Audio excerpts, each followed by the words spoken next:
Orofo don't really eradicate some can what it.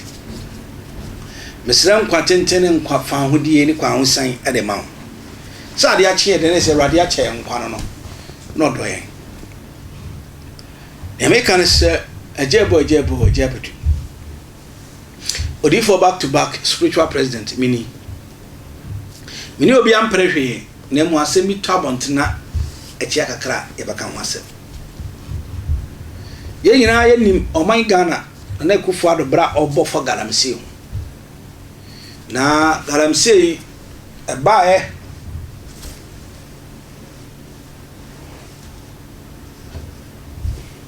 yenyantiye tetoa eme yina yehu se nana ebo Galamsey ho ban edu ba bi no yenya obi a infoni beto abonten a yesi e candidate national security a penny or northwest the bar side se ono chassis ezuro ni mo hwe na ye ka Ghana for the assemble akuro bi trimu a edin so betima ye free ni patrim na ne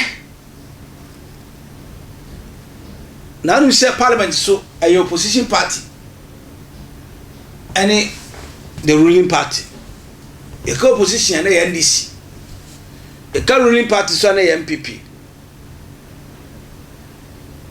na MPP for na Akufo Addo ne ya papa gba omia any abugina pono no lands and resource minister awon bom ho bra bia na we na ya papa Collins Duada say o kan pain enye pain fa ayam pipi for na hihiem no mutu Galamsey ayam pipi for no eno mutu Galamsey o kan parliament boldly clear say every people to me to Galamsey because they are the victim of the Galamsey. Even though amampani aso akura so di Galamsey ni bi parliament has formed so di Galamsey ni bi na when we tipa na me shim asema na papa kiken honorable kiken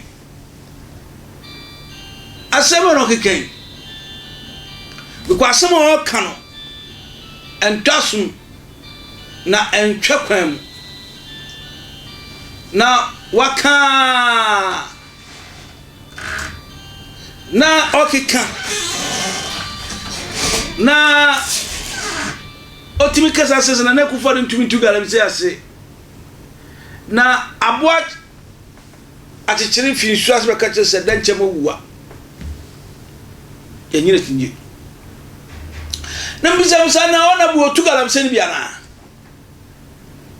Galamsey so ba otu 40 kokoso nana echia wonkwaso omu nyina fight bi ama ono kra kasa na kasa ahimfu ya mugu anyina muka ho you are part of some fun ekoso Galamsey na nse otu fo kasa se o se na Akufo Addo se efin na kono hini bi o kan bi o nchini ntum o nchini no prosecute no na Galamsey ntutwa ama na kra kasa wa yo hina o tie bi o Galamsey bi a uti woni ewu otrim na we dey go to parliament na parliament for na kasa Galamsey mutumi tu ase na tu ase kira eno Galamsey no mo yo ene yesu nyina sei e bibia sei honorable Collins Duada ma yentwe video a honorable Collins Duada ekeka se na ntumi ngu Galamsey ase me pese bisa sa NDC for me tu ase ana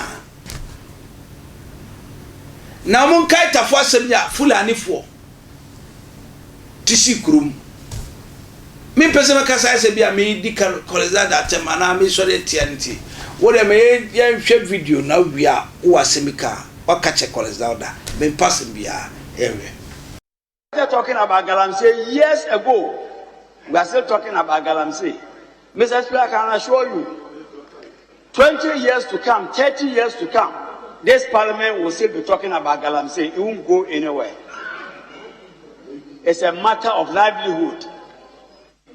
People are not getting jobs, but they must survive. Those who live along the coast, they go into the sea to fish. So those who live along the forest will venture into the forest for their livelihood. Mr. Speaker, this is the bare truth.